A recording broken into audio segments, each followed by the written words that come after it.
Hello, welcome to this new installment of the Wrestling Analyst. Today I'm going to talk about the new and improved Asuka in my series of fantasy booking. So, where is Asuka going? Where is that storyline going? Will she win the championship in the future? So, follow me on this. Here we go.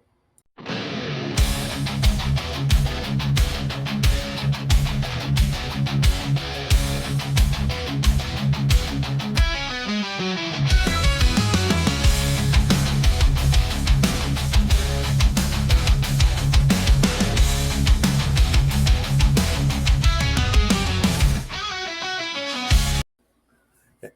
So, Asuka, clearly one of my favorite wrestlers in WWE.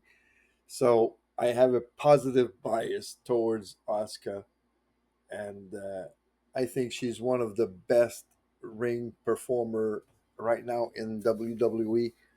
Uh, right up there with Io Sky, right up there with Rhea Ripley, um, and with Charlotte Flair. Although Charlotte has been a little bit less good recently, but I know she can put up really good matches still. So, Asuka's accomplishments, of course, she's the longest reigning NXT champion in history with a title reign of 510 days, with a 900 an over 900 days of uh, without losing a single match. She's a three-time former Raw champion or Women's World Champion right now. She's a one time SmackDown Women's Champion, which is now the WWE Women's Championship. She is a four-time Tag Team Champion, two times with Kairi Sane, once with Charlotte Flair, and once with Alexa Bliss. She won the 2018 Royal Rumble. She won the 2020 Money in the Bank match, and she won the Elimination Chamber in 2023, which makes her the first woman to win those three events: Royal Rumble, Money in the Bank, and Elimination Chamber. So that's a pretty impressive list of accomplishments. Now, Asuka's heel turn became reality on September 22nd episode of Raw. In the background of all this, there's the Japanese wrestling culture that the oldest wrestler plays the role of a mentor to the younger ones, and Asuka was the first to arrive in WWE. Then we had Kyrie winning the Mae Young Classic, winning the NXT Championship, and a couple of tag titles with Asuka on the main roster. And then we had Io Sky coming in NXT. She won the NXT Championship. I think she was a tag team champion as well, but Io doesn't need any more presentation either. So Asuka, like I said, plays the role of the mentor, and all this was confirmed by Kairi saying to Io at one point, "It's because of Asuka we are here."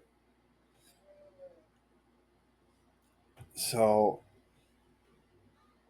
Asuka is is gonna become even more dark with that persona, bringing back maybe the former Kana side that I thought that she would bring at when she came back at the Royal Rumble in 2023.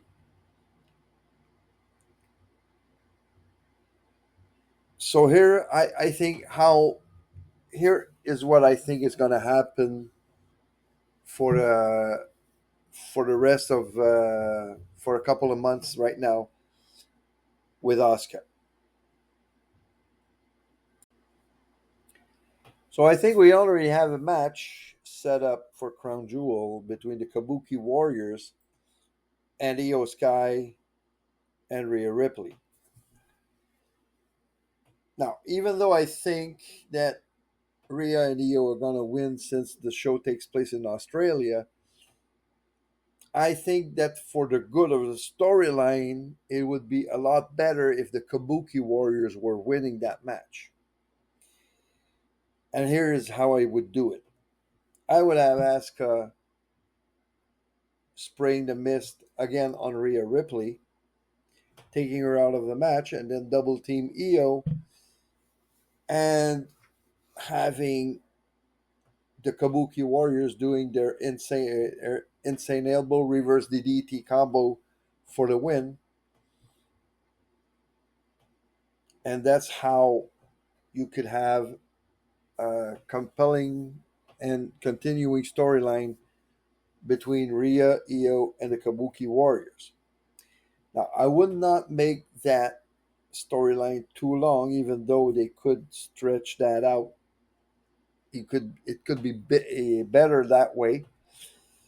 So if they do that, if they go to the way with Rhea and Io winning at Crown Jewel, having Asuka and Kyrie attack both of them after the match, maybe again spraying Rhea after the match and double teaming Io after the match instead, that would keep the feud going.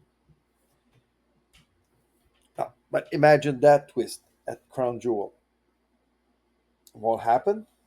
But just imagine that twist. That Io turns on Rhea at Crown Jewel, and it was that the plan, Asuka's plan all along. Just imagine that twist. How Rhea would become like the poor baby face that got screwed two times by Asuka. And that would set up a feud between Asuka and Rhea instead of Asuka and Io. Like I said, that won't happen. And I don't even think that the Kabuki Warriors are gonna win at Crown Jewel. Like I said, it would be better, a lot better for the storyline. So after Crown Jewel, you have Io and Asuka have a short feud with Asuka coming out on top. Now, should we get a match between Asuka and Rhea or keep that for later on?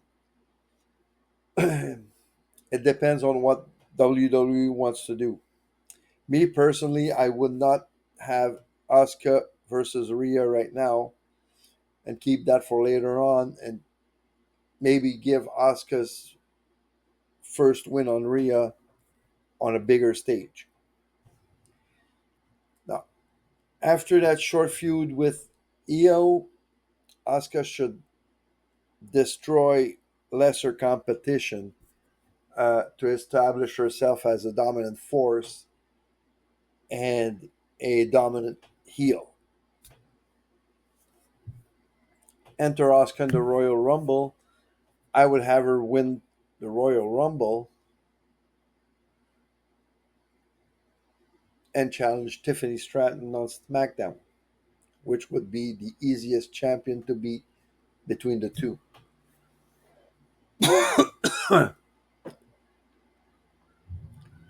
Now, you can have a lot of promos having Asuka calling Tiffany a plastic champion with her references to Barbie, like like Tiffany herself referenced herself to Barbie when uh, the Barbie movie came out. So you can have a lot of back and forth, and I would have Asuka win the title at Mania. And if no other worthy contenders are transferred to SmackDown, have Asuka to have a dominant championship reign until Mania 43, where she could face Rhea Ripley, that could win the Royal Rumble 2027 and challenge Asuka at that time. So that's what I think. Uh, Tell me what you think in the comments. Maybe after WrestleMania, well, let's explore a little bit more. Maybe after WrestleMania 42, you can start a storyline where Kyrie is like wants to distance herself from Asuka, and maybe we can have an Asuka versus Kyrie rival feud after that. That would that could be good, and maybe have Kyrie beat Asuka for the title before WrestleMania 43. It's all possibilities we can have. So tell me what you think in the comments. I hope you like that. And until next time, this is a wrestling analyst signing off.